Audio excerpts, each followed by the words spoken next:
Hi hello welcome to Rudra news. వివాహం తర్వాత భర్త పిల్లలకు సేవ చేస్తూ ఇంటి పట్టునే ఉన్న వివాహితకు విడాకుల తర్వాత ఆ మహిళ పరిస్థితి ఏంటి, అసలు ఆమె శ్రమకు ఫలితం ఉంటుందా అనే ప్రశ్న ఎదురయ్యింది. అయితే ఈ విషయంలో అక్కడి కోర్టు సంచలన తీర్పుతో ఆమెకు అండగా నిలబడింది. ఈ తీర్పు ప్రపంచం దృష్టిని ఆకర్షించింది.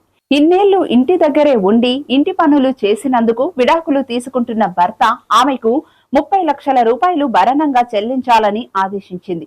చైనా న్యాయ వ్యవస్థలో ఇంటి పనికి లభిస్తున్న గుర్తింపునకు ఈ తీర్పు ఒక మైలురాయిగా నిలుస్తోంది.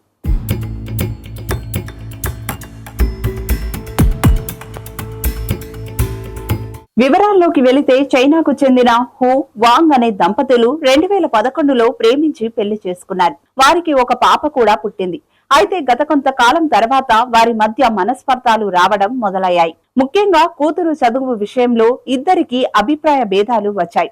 దీంతో 2022లో హూ భర్త వాంగ్ తో గొడవపడి పుట్టింటికి వెళ్లిపోయింది. అప్పటి నుంచి ఆమె తన భర్తకు దూరంగానే ఉంటోంది.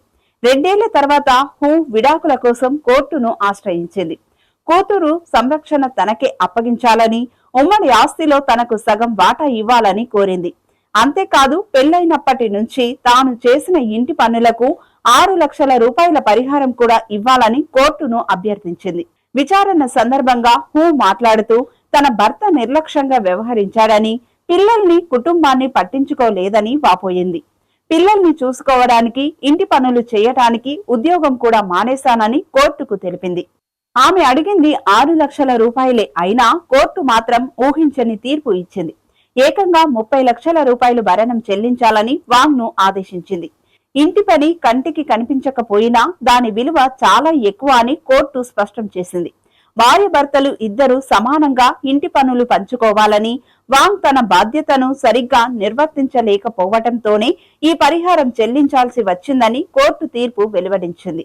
ఇది మాత్రమే కాదు, కూతురు పోషణ కోసం కూడా ప్రతి నెల డబ్బులు కూడా ఇవ్వాలని వాంగ్ ను కోర్టు ఆదేశించింది.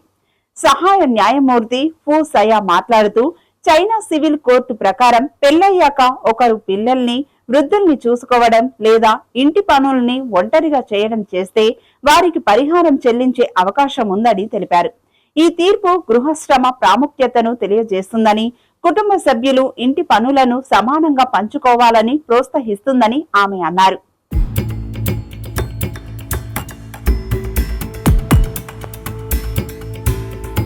ఈ తీర్పు చైనా సోషల్ మీడియాలో పెద్ద చర్చకు దారితీసింది. చాలా మంది ఈ తీర్పును స్వాగతించారు. ఇది స్త్రీ పురుష సమానత్వానికి వేసిన ముందడుగు అని ప్రశంసించారు. అయితే కొంతమంది మగాళ్లు మాత్రం తాము డ్రైవర్లుగా కుటుంబానికి రక్షణగా ఉండేవాళ్లమని, తమ పాత్ర కూడా అంతే విలువైనదని వాదించారు. ఏది ఏమైనా ఈ తీర్పు గృహశ్రమకు ఆర్థిక విలువలు కట్టడం, కుటుంబ బాధ్యతలను సమానంగా పంచుకోవడం అనే అంశాలపై కొత్త చర్చకు తెరలేపింది. ఇలాంటి మరో టాపిక్ తో మళ్ళీ కలుద్దాం. అంతవరకు చూస్తూనే ఉండండి రుద్ర టీవీ.